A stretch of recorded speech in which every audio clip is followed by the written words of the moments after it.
Hello? Hey. Hello. Hi, Ryan. This is Coach Dante. Just first of all, I just want to thank you so much for taking this time and just giving us some time with you to hear your heart and to ask you some questions. Is there something you wanted to say or how you wanted this to work, or you just kind of? No. I think what's easiest is rather than me trying to guess what you guys want to hear about, to just have you guys ask. And it's good to talk to you guys. Whatever you guys have questions about or are curious about, feel free to shoot away with any questions you got. Okay. What happened? Did you read? I don't know the emails. I don't know. That first video. I'm rambling. I'm sorry. I'm tongue-tied. I'm nervous. Your video just really touched my heart, and I've watched it numerous times. Obviously, I've shared it with the guys, and I got to talk with Terrence, your coach, at a Distance Summit training last winter, and just some examples he shared. I just felt like, again, just reflected how you're able to engage running in a different way because of your faith, and obviously you speak to that in your story. So anyway. Obviously, we're a small liberal arts Christian school, and so it's a team of guys seeking to do that differently. And so anyway, we're just interested in your story. So what they've done is they've prepared a few questions, and I'll just let them ask. So sounds good. Shoot away, guys. All right. I guess our first question would just be, how did you get into running? Like, at what age and what was running to you when you first began running? So I was 13 years old. I was in 8th grade, and there's actually no runners in my hometown, no cross-country team at the high school or a track team. So there's kind of a God thing that got me into running in the first place, because no one was doing it around me except for my dad. Who was a teacher at our high school. So he actually started a cross-country and track team just so I could run. And actually, to be honest, I didn't even like running when I was in 8th grade. And God just kind of got a hold of me and changed my heart about that. Gave me a vision to try and run around the lake in my hometown, 15 miles around it. And it was just kind of like a random thing. And but God really kind of impressed it on my heart, and went out and did that one Saturday morning with my dad when I was in 8th grade, and it was at that time that I really knew that God gave me a strong vision that I'd be able to one day run with the best guys in the world, and then secondly that I would use that platform to help other people. And so it's been really neat to see more recently how I can do that through getting involved with organizations like World Vision and different things you can do to run for charities and run to change people's lives over in Africa or domestically and stuff like that. So that's kind of how I got into it. And when I first started running, I would say that running kind of defined me. I was a very active kid growing up. I played baseball, basketball, and football. So sports always kind of were a big part of my life, and kind of was my identity when I was growing up.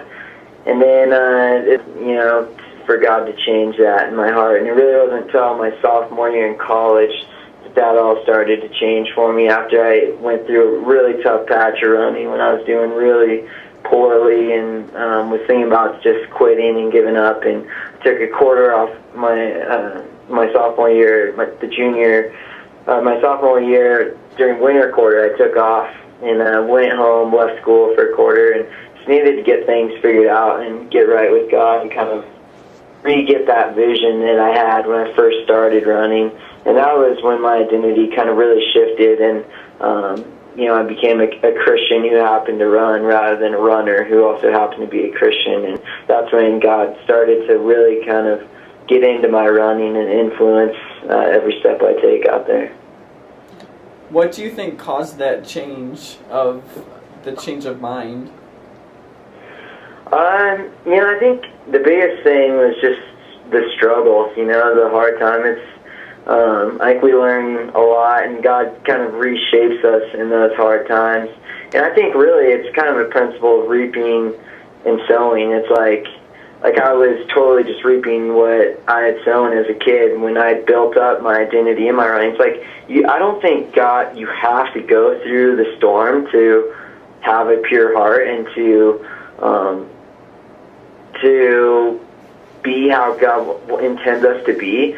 But I think you are going to reap what you sow. So when you sow things like you're all about your running, and that's what defines you, and that's all you care about, all you think about, is what you value, it's your treasure, it's like everything to you, then when things don't go well, your world's going to come crashing down. And that's what happened to me during my sophomore year in college, when I wasn't improving at all, and I was getting last place in race after race after race, and it seemed like I was just disappointed all the time out there on the track, and I couldn't figure things out.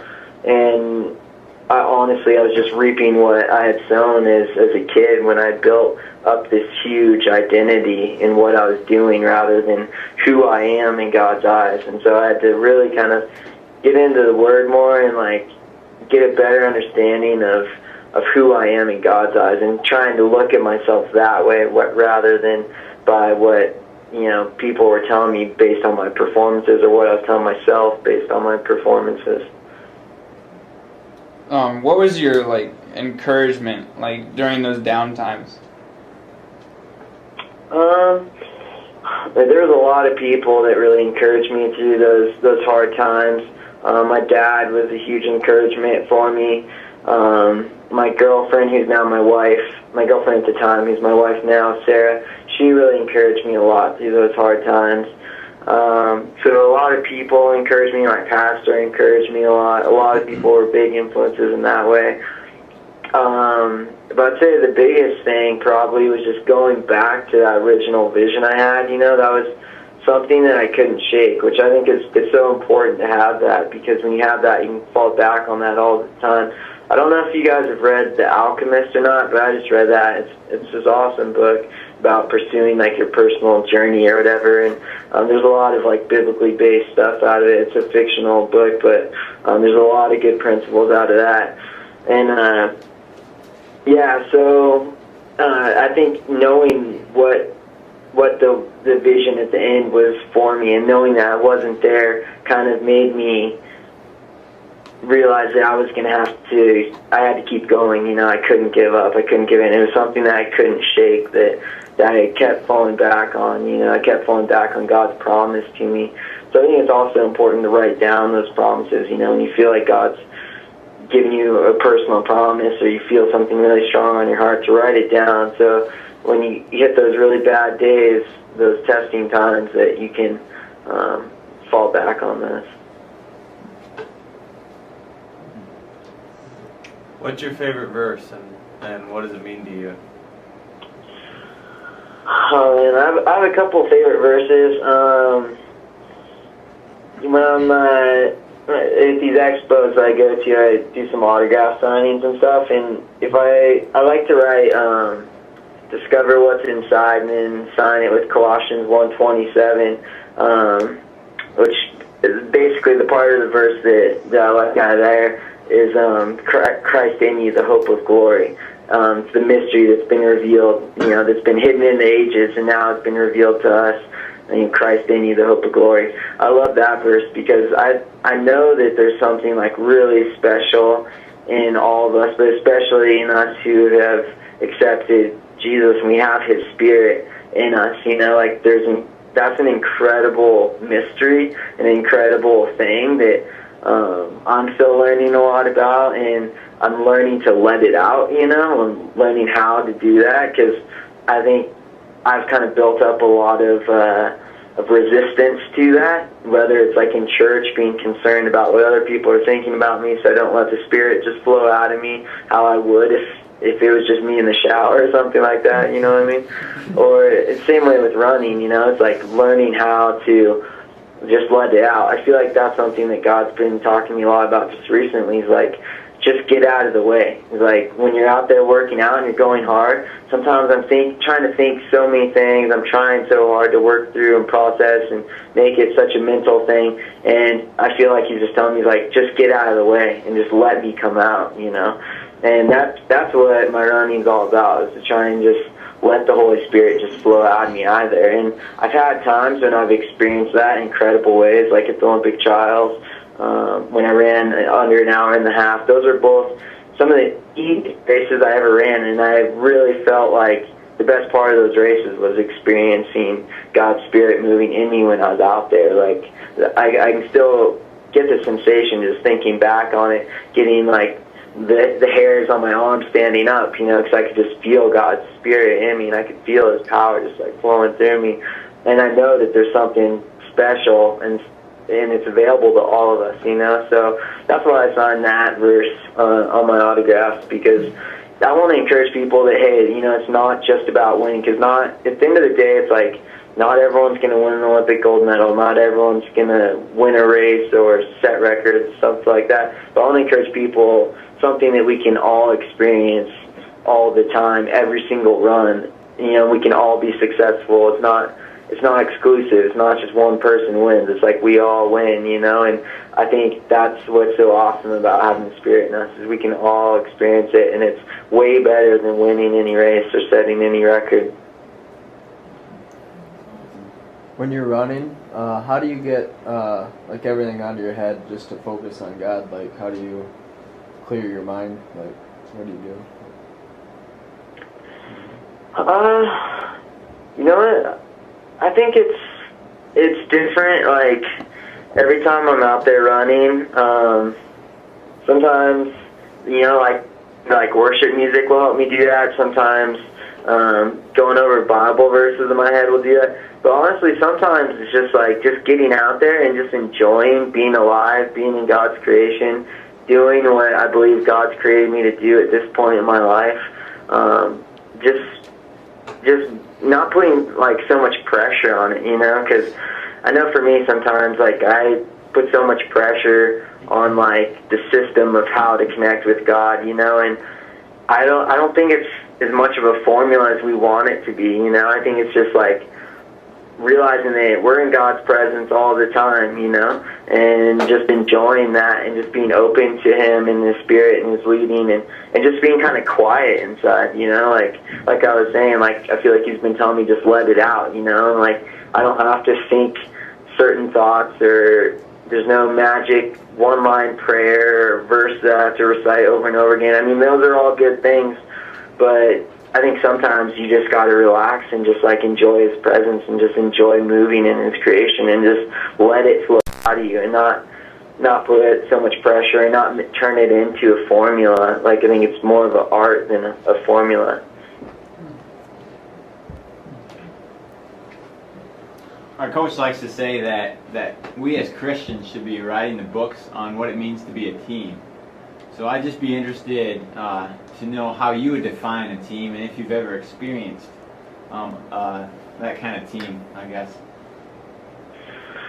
Yeah, you know, the team thing, it's awesome in high school and middle school and then in college. Like, that's something that I actually really miss now. Like, I'm a part of a team, but things are a little bit different. Yeah, it's like, it's just different because you're not all competing towards one cause, you know. So now, like, when I think about a team, I think about my family, you know, and my support that I have up here, you know, with my wife and my dogs and my parents who were just up the other weekend helping me move in, you know. Like, it's definitely not a one-man show, you know. It's like I might be out there running the New York City Marathon, but there's going to be a lot of people who've invested a lot in you. We have a full-time massage therapist up here that's working on us like 2 hours every day. And so there's a lot of people investing a lot of hard work and energy and soul into that. So,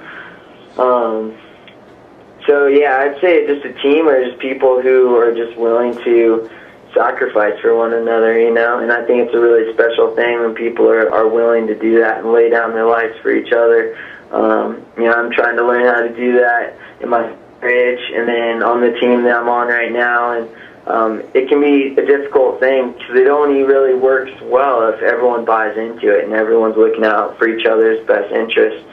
But yeah, I totally agree with you. I think that a Christian should be able to write the book on what a team looks like. It's been neat being up here in Mammoth, seeing some of the Christian teams that come up here to train, because they've been like the most encouraging teams out there. Like you run by and they all go crazy cheering for you, and that's how they should be on Christian teams, I think. And I think they should look at running differently than everyone else looks at it. I think they should celebrate the number 6 or 7 guy just as much as they celebrate the number 1 guy, you know. And I think they should just have a little different perspective on things.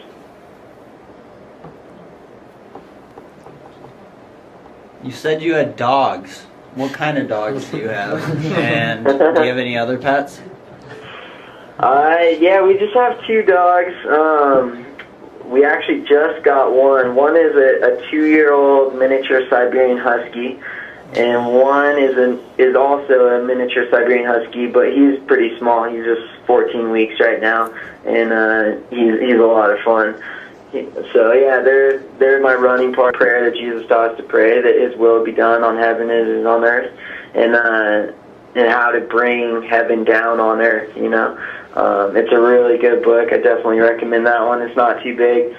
A great one for, I don't know if you guys do teen Bible studies or not, but one of the best books that I've read for Christian athletes, and it's geared towards Christian runners. It's written by Brant Tolsma, who's the coach at Liberty University, and he's got a book called The Surrendered Christian Athlete.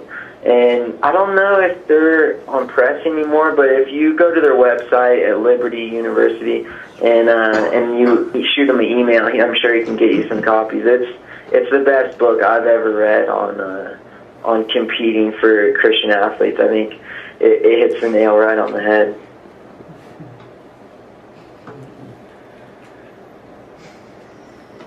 When you're running or racing, you know, in all these elite races, what kind of stuff do you do to witness to everyone else? You know, even the other elite runners. My thing with witnessing to other guys is just being there and being open and receptive, and then being myself. I just try and be really authentic, you know. So if like someone has a question and the answer has something to do with my faith or my belief in God or something like that, like I just talk about it, you know. Like I'm not ashamed to be a Christian, you know. Same time, I'm not like I don't just come at people and like, because a lot of I don't know about the crowd that you guys are around, but a lot of the crowd that I'm around are people who have heard the gospel before and they've been maybe burned by it or turned off by some really harsh evangelist who told them they were going to go to hell or something like that, you know. So I don't like, I'm not as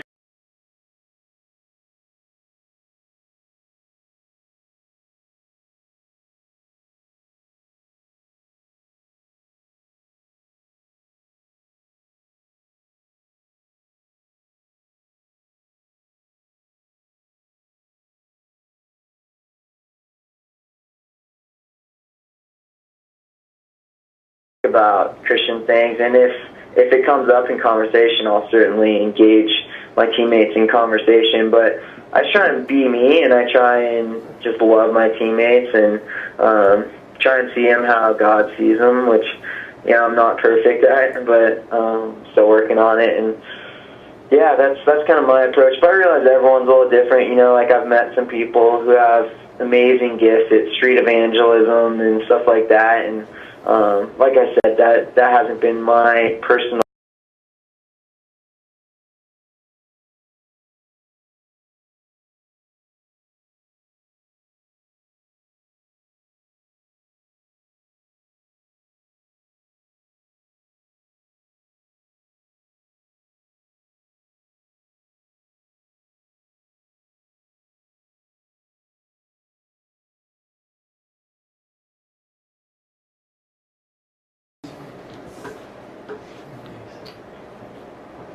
What kind of diet do you have? Like, what kind of?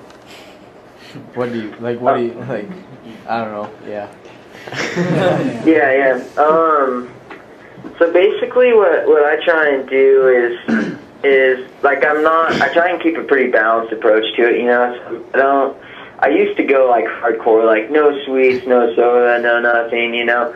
But I found it works better for me and for, I think, a lot of people if you just kind of are more balanced about it. And so if I go to like a social something and someone's made like blueberry cobbler or cake or whatever, like I want to honor them by like having some, you know, partaking in what they've just made. So I'm not like super anal about staying away from sweets. I do try and emphasize lots of fruits and vegetables and stuff like that. And then I think the biggest thing for running is just the timing of your intake. So I try and always make sure I'm getting in fuel right after runs, and I try and make